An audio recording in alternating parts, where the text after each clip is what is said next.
नमस्कार साथियों, Yaduvanshi coaching classes पर एक बार फिर से आपका हार्दिक स्वागत करता हूं। दोस्तों हम फर्स्ट चैप्टर पढ़ रहे हैं सॉल्यूशन। फर्स्ट चैप्टर सॉल्यूशन पढ़ रहे हैं, उसमें 12वीं क्लास के लिए उसमें क्या क्या टॉपिक हो गए हमारे। सॉल्यूशन हो गया, सॉल्यूशन के बारे में बता दिया, पूरी डेफिनेशन वगैरह उसकी। उसके बाद सॉल्यूशन के टाइप्स हो गए। उसके बाद कंसंट्रेशन ऑफ सॉल्यूशन चल रहा है हमारा, जिसमें मैंने मोलरता के बारे में, मोलता के बारे में और मोलबिन के बारे में हो गया। तो दोस्तों हमारे ये 5-6 टॉपिक हो गए। अब उसके बाद उसका नेक्स्ट टॉपिक चल रहा है हमारे पास मास परसेंटेज।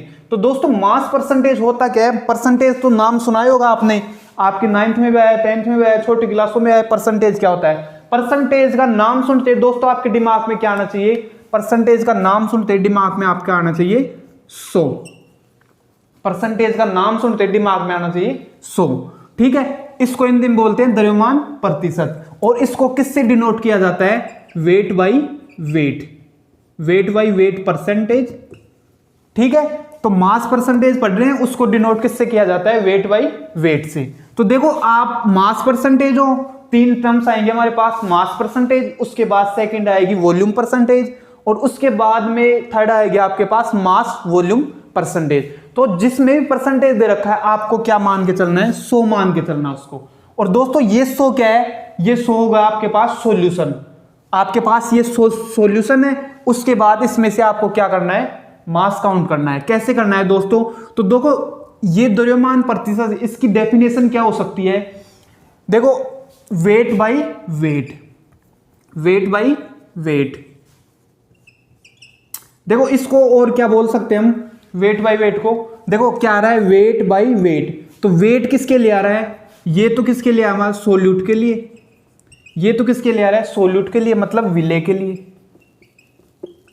और जो ये आ रहा है, ये आ रहा है सॉल्यूशन के लिए। ये किसके लिए आ रहा है? सॉल्यूशन के लिए, मतलब विलियन के लिए।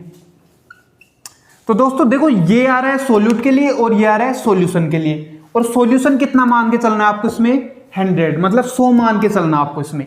तो इसकी देखो डेफिनेशन इससे निकालना, आपको रटना नहीं है कुछ भी चीजें। जो भी चीज आ रही है देखो इससे आएगी। देखो सॉल्यूशन कितना है हमारे पास? 100। वेट बाई वेट का मतलब क्या हो गया? मतलब हमारे पास या तो ग्राम में हो गया, किलोग्राम में। तो इसको किस में मान रहे हैं? ग्राम में। तो देखो इसकी डेफिनेशन आ जाएगी 100 ग्राम विलियन में उपस्थित, 100 ग्राम विलियन में उपस्थित किसकी मात्रा? विलय की मात्रा। 100 ग्राम विलियन में उपस्थित विलय की मात्रा किस में? ग्राम में। वो क्या हो जाएगी? Mass percentage. ठीक है, तो मैं इसकी डेफिनेशन यहां लिखता हूं, 100 ग्राम विलियन में उपस्थित, 100 ग्राम विलियन में उपस्थित विलय की ग्राम में मात्रा, विलय की ग्राम में मात्रा। 100 ग्राम विलियन में उपस्थित विलय की ग्राम में मात्रा, ये क्या हो जाएगी? हमारी मास परसेंटेज। तो दोस्तों इसमें देखो जो नीचे आ रहा है आपके पास वेट बाई वेट का मतलब क्या होगा? जो नीचे आ रहा है वो किसके लिए आ रहा है? सॉल्यूशन के लिए। और सॉल्यूशन आपको मास परसेंटेज दे रखा है, मतलब मास परसेंटेज दे रखा है, उसमें सॉल्यूशन आपको क्या मानना है? मतलब इसमें ग्राम में मानना आपको। कितना? 100 ग्राम मानना है। उसके बाद सोल्यूट क्या हो जाएगा? सोल्यूट भी किस में मानना आपको? ग्राम में ही। ठीक है, और इसको और कैसे लिख सकते हैं? देखो मास परसेंटेज बराबर, मास परसेंटेज बराबर,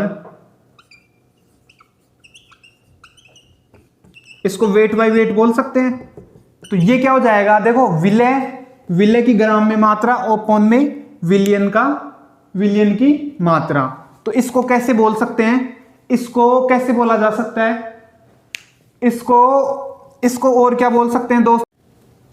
तो देखो हम देख रहे हैं मास परसेंटेज का फॉर्मूला। मास परसेंटेज का फॉर्मूला क्या होगा हमारे पास? देखो फर्स्ट में क्या आएगा हमारे पास? ऊपर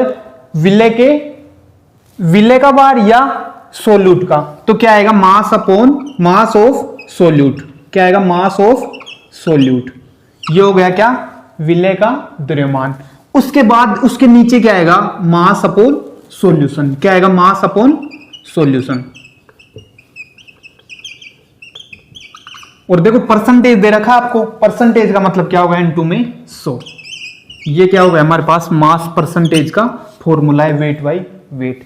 ठीक है, तो देखो इसमें फॉर्मूले में कोई दिक्कत नहीं होनी चाहिए। देखो ऊपर की चीज किसके लिए, सोल्यूट के लिए, तो ये किसका मास हो गया, सोल्यूट का मास हो गया, किसमें, ग्राम में। उसके बाद देखो नीचे का है वो किसके लिए, सॉल्यूशन के लिए, तो क्या हो गया, मास ऑफ सॉल्यूशन। ठीक है, मैं आशा कर रहा हूं कि यहां तक आपको कोई दिक्कत नहीं होगी।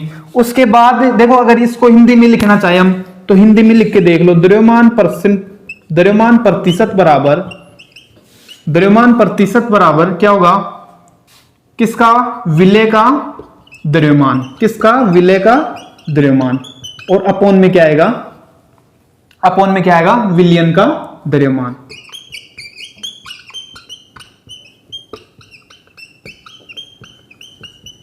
और इनटू में 100, ये हो गया हिंदी में फॉर्मूला। ठीक है दोस्तों, ये हो गया हमारे पास। देखो पढ़ रहे हैं मास परसेंटेज, परसेंटेज का मतलब क्या हो गया, 100, तो आपको 100 क्या मानना है, सॉल्यूशन। 100 सॉल्यूशन में क्या उपस्थित है आपके पास, विलय भी है, उसमें क्या है, विलय भी दे रखा आपको। ठीक है, तो इसका फॉर्मूला, इसकी परिभाषा क्या हो जाएगी, 100 ग्राम विलयन में उपस्थित विलय की ग्राम में मात्रा, उसे क्या कहेंगे, मास परसेंटेज या द्रव्यमान प्रतिशत। उसके बाद इसको weight by wait, W by W से क्या करते हैं, डिनोट करते हैं। उसके बाद मास परसेंटेज का फॉर्मूला क्या हो गया, मास अपॉन सोल्यूट, अपॉन में मास ऑफ सॉल्यूशन इनटू में 100, ये हो गया हमारे पास फॉर्मूला। अब दोस्तों इसको एग्जांपल से समझते हैं कैसे। तो अब मैं इसको 18 और एग्जांपल लिख रहा हूं। तो हमारे पास देखो एग्जांपल है क्या, 20% weight by wait, 20% weight by wait क्या है, HNO3। HNO3 तो नाम तो सुना होगा आपने, ठीक है, HNO3 in solution. 20% weight by wait क्या है आपके पास, HNO3 किसमें, विलियन में, सॉल्यूशन में। ठीक है, तो देखो 20% अगर आपको क्वेश्चन में ऐसा देता है तो इसका मतलब आपको क्या समझना है, mass percentage, weight by wait. तो इसका मतलब क्या देना है, देखो वेट बाई वेट दे रखा है, तो इसका मतलब क्या हो गया, 20 अपॉन में परसेंटेज का मतलब क्या हो गया, 100, ये हो गया। और ऊपर की चीज आपको बता रखी किसके लिए आता है, सोल्यूट के लिए, किसके लिए आता है, सोल्यूट के लिए, मतलब विलय के लिए। और ये नीचे की चीज है, ये किसके लिए आ रहा है, सॉल्यूशन के लिए, विलयन हो गया। ठीक है, तो ये चीजें मैं आशा कर रहा हूं कि आपको अच्छी तरह समझ में आ गई होगी। अब देखो इसमें अगर मैं आपसे पूछना चाहूं कि सोल्यूट, मास ऑफ सोल्यूट कितना हो जाएगा, तो देखो यहां लिख रहा हूं मैं, mass of solute, mass of solute कितना हो जाएगा, 20 ग्राम, कितना हो जाएगा, 20 ग्राम, क्योंकि हमें ग्राम में लेना है। उसके बाद अगर मैं बोलूं आपको मास ऑफ सॉल्यूशन, ये कितना हो जाएगा, ये हमारे पास क्या पहले से कितना है, 100 ग्राम, कितना है, 100 ग्राम, मास ऑफ सॉल्यूशन, ये कितना है, 100 ग्राम। और दोस्तों आपको पता है कि विलय और विलायक मिलके, फर्स्ट क्लास में ही बता दिया गया ये तो, कि विलय और विलायक मिलके क्या बनाते हैं, विलयन बनाते हैं। तो विलय और विलायक बनके क्या बना रहे हैं, विलयन। तो देखो mass of solvent, mass of solvent, ये क्या आ जाएगा, ये बताओ मेरे को। तो देखो हमारे पास सॉल्यूशन दे रखा है और उसमें विलय दे रखा है, तो देखो सॉल्वेंट विलय और प्लस में विलायक, ये मिलके क्या बनाते हैं, विलयन। तो आपको दो चीज दे रखी है, मान लो विलयन दे रखा है, विलयन कितना दे रखा है, 100 ग्राम, कितना दे रखा है, 100 ग्राम, और विलय कितना दे रखा है आपको, 20 ग्राम। तो आप ये काउंट कर सकते हो कि विलायक क्या होगा, सॉल्वेंट क्या होगा। तो देखो इसमें विलायक कितना हो जाएगा, 80 ग्राम, कितना हो जाएगा, 80 ग्राम। जब आप 100 में से 20 निकालोगे तो कितना हो जाएगा, 80 ग्राम। ऐसे करना आपको क्वेश्चन, ये ओनली आपको एग्जांपल से समझाया कि अगर क्वेश्चन में आपको ऐसा देता है तो आप इनका कैसे मास काउंट कर सकते हो, सोल्यूट का, सॉल्वेंट का और सॉल्यूशन का। ठीक है, अब एक क्वेश्चन करते हैं, उससे आपको अच्छी तरह समझ में आ जाएगा कि मास परसेंटेज कैसे देता है और कैसे काउंट करना पड़ता है। ठीक है, एक मैं क्वेश्चन लिख रहा हूं आपके पास।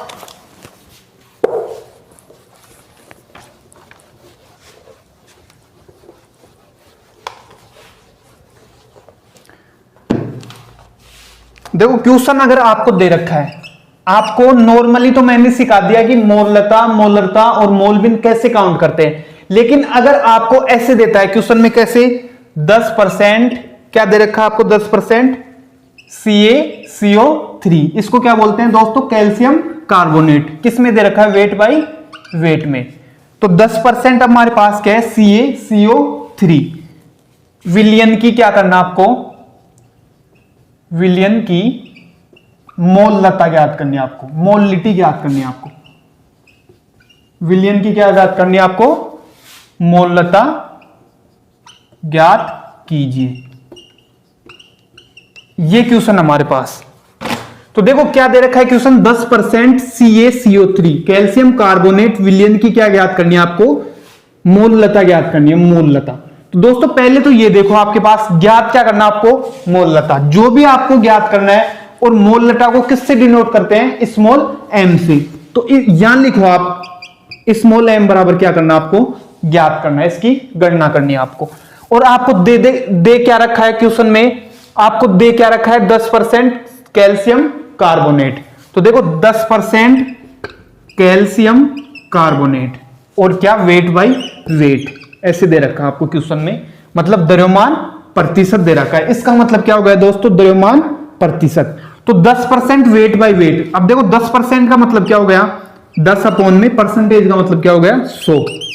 ये 10% लिखा मिले, 20 मिले, तो आपको ऐसे लिखना है, उसके नीचे क्या लगाना आपको, 100 लगाना है। ठीक है, ये क्या हो गया, CaCO3। तो देखो CaCO3 कैल्शियम कार्बोनेट, तो क्या हो गया हमारे पास, सोल्यूट हो गया। तो देखो ये क्या हो गया हमारे पास, सोल्यूट हो गया। क्या हो गया, सोल्यूट। और सोल्यूट क्या है हमारे पास, कैल्शियम कार्बोनेट, CaCO3 ये। और ये क्या है हमारे पास, सॉल्यूशन। ये क्या है हमारे पास, सॉल्यूशन। ठीक है, ये किसका हो गया, सॉल्यूशन का हो गया, और ये किसका हो गया, सोल्यूट का हो गया। अब आपको ज्ञात क्या करना है, मोललता के बारे में। तो यहां देखो मोललता बराबर क्या होता है, स्मॉल m बराबर क्या होता है, विलय के मोल अपॉन में विलायक का द्रव्यमान। विलय के मोल अपॉन में, क्योंकि मोललता किसे कहते हैं कि 1 kg विलायक या 1000 ग्राम विलायक में उपस्थित विलय के मोलों की मात्रा क्या हो जाती है, उसकी मोललता हो जाती है। तो स्मॉल m बराबर क्या हो जाएगा, विलय के मोल। तो विलय के मोल कैसे आएंगे दोस्तों, विलय का दिया गया बार, तो इसको मैं डिनोट कर रहा हूं W से, और विलय का अणुभार मतलब मोलिकुलर वेट, ये हो गया आपके पास MW। ठीक है, उसके बाद क्या देखना आपको, विलायक का द्रव्यमान, ये लिख रहा हूं V से डिनोट कर रहा हूं। और इसको किस में ले रहे हो आप, ग्राम में ले रहे हो, क्योंकि हमारे पास ग्राम में, तो ग्राम में ले रहे हो, ऊपर किससे गुणा करना आपको, 1000 से। ये किसके आ गया हमारे पास, मोललता का फॉर्मूला। देखो हमारे पास, अब देखो मास ऑफ सोल्यूट क्या है हमारे पास, मास ऑफ सोल्यूट कितना है, 10 ग्राम। तो देखो यहां लिख रहा हूं मैं, मास ऑफ सोल्यूट, विलय का द्रव्यमान कितना आपके पास, 10 ग्राम, 10 ग्राम है। उसके बाद मास ऑफ सॉल्यूशन कितना है, mass of solution, mass of solution आपके पास 100 ग्राम। और दोस्तों अब मैं बोलता हूं कि मास ऑफ सॉल्वेंट कितना होगा। जब आप देखो आपके पास कोई भी पात्र है, उसमें 100 ग्राम सॉल्यूशन है, और आप उसमें से 10 ग्राम सोल्यूट निकाल रहे हो, तो बचा कितना, 90 ग्राम। वो क्या हो जाएगा हमारे पास, सोल्वेंट हो जाएगा। तो मास ऑफ सोल्वेंट, मास ऑफ सोल्वेंट ये कितना हो जाएगा, 90 ग्राम। दोस्तों सोल्वेंट इसलिए निकाल रहे हैं क्योंकि यह है विलायक का द्रव्यमान। देखो अब हमारे पास ये चीजें आ गई, बस इनको क्या करना है, रखना है। और देखो इसमें क्या आ रहा है, मोलिकुलर वेट, किसका अणुभार आ रहा है, कैल्शियम कार्बोनेट, क्योंकि विलय के मोल निकालना में। तो विलय के मोल कैसे निकालते हैं, विलय का दिया गया बार अपॉन में विलय का अणुभार। तो इसका अणुभार काउंट करना आपको, इसका अणुभार कितना होगा, देखो क्या है, कैल्शियम कार्बोनेट, कैल्शियम कार्बोनेट का अणुभार कितना होगा, कैल्शियम कार्बोनेट का अणुभार। तो दोस्तों देखो हमारे पास 3 चीजें आ गई, मास ऑफ सोल्यूट कितना आ गया, 10 ग्राम, उसके बाद मास ऑफ सॉल्यूशन कितना आ गया, 100 ग्राम, और बचा क्या हमारे पास, मास अपॉन सॉल्वेंट, तो ये कितना आ गया, 90 ग्राम। उसके बाद देखो ये फॉर्मूला दे रखा है, इसमें आप ऐसे कैसे मान रखो इसकी। तो ये W बराबर क्या हो गया, विलय का दिया गया बार, कितना दे रखा है आपको पास, मास ऑफ सोल्यूट कितना दे रखा है, 10 ग्राम। तो यहां क्या रखा है आपको, 10 इंटू में 1000 लगाना आपके पास। उसके बाद मोलिकुलर वेट किसका आएगा, ये अणुभार किसका आएगा, ये सोल्यूट का हमारे पास कैल्शियम कार्बोनेट। तो दोस्तों इसको कैसे निकाल सकते हैं, देखो कैल्शियम कार्बोनेट, इसका अणुभार कितना होगा, कैल्शियम का कितना होता है 40, उसके बाद कार्बन का कितना होता है 12 और एक ऑक्सीजन का होता है 16, तो ये कितने हो गए 48, टोटल हो गए हमारे पास 100। तो यहां रखना आपको 100 और इनटू ये क्या है विलायक का द्रव्यमान। तो विलायक का द्रव्यमान क्या है हमारे पास, विलायक का द्रव्यमान कितना है 90 ग्राम। तो 90 ऐसे कैसे रखना है। अब देखो जीरो, कितनी जीरो है आपके पास 1 2 3, तो ऊपर 3 से ये कट गया, ठीक है। उसके बाद क्या बचा हमारे पास m बराबर 10/9, ये बच गया। उसके बाद देखो इसमें क्या करना है आपको, इसका क्या करना है डिवाइड करना है, 10 में 9 का डिवाइड करना है। कैसे करना है, एक बार गया, उसके बाद क्या बचा, देखो 10 में डिवाइड करना है आपको, डिवाइड करना है तो कैसे आ सकता है इसका, देखो एक बार गया, उसके बाद बचा 1, फिर 0 उतारोगे तो 1.1 आता रहेगा, ठीक है। तो ये क्या आ गया इसका, और मोलता है, इसको किससे वो करते हैं मोलाल, किससे करते हैं मोलाल या स्मॉल m से। तो हमारे पास ये क्या आ गई मोलिटी आ गई, ठीक है। तो यहां तक तो आपको यहां से तो कोई दिक्कत नहीं होगी, दिक्कत आपको यहां ही होगी क्योंकि 10% का मतलब क्या होता है। तो अब मैं आशा कर रहा हूं कि आपको 10% का मतलब और वेट बाय वेट का मतलब पता लग गया होगा और ये क्वेश्चन सोल्व हो गए। जो भी आपकी एनसीईआरटी में क्वेश्चन मेंशन कर रखे हैं ऐसे, तो आपको मैं बोलता हूं कि क्वेश्चन करना, और फिर भी आपको अगर कोई क्वेश्चन नहीं आता है तो आप कमेंट बॉक्स में बताइए कि सर इस क्वेश्चन में दिक्कत आ रही है, तो मैं उसका वीडियो बना दूंगा, उसमें कोई दिक्कत नहीं आएगी आपको, ठीक है दोस्तों। अब मैं क्लास को यही समाप्त कर रहा हूं, और अगर आपको क्लास अच्छी लगती है, अगर वीडियो अच्छा लगता है, मतलब जो भी पढ़ा रहे हैं वो आपके समझ में आ रहा है, तो आप वीडियो को और भी बच्चों के पास शेयर करो, और जो चैनल है यदुवंशी कोचिंग क्लासेज उसको आप सब्सक्राइब करें, ठीक है। धन्यवाद दोस्तों।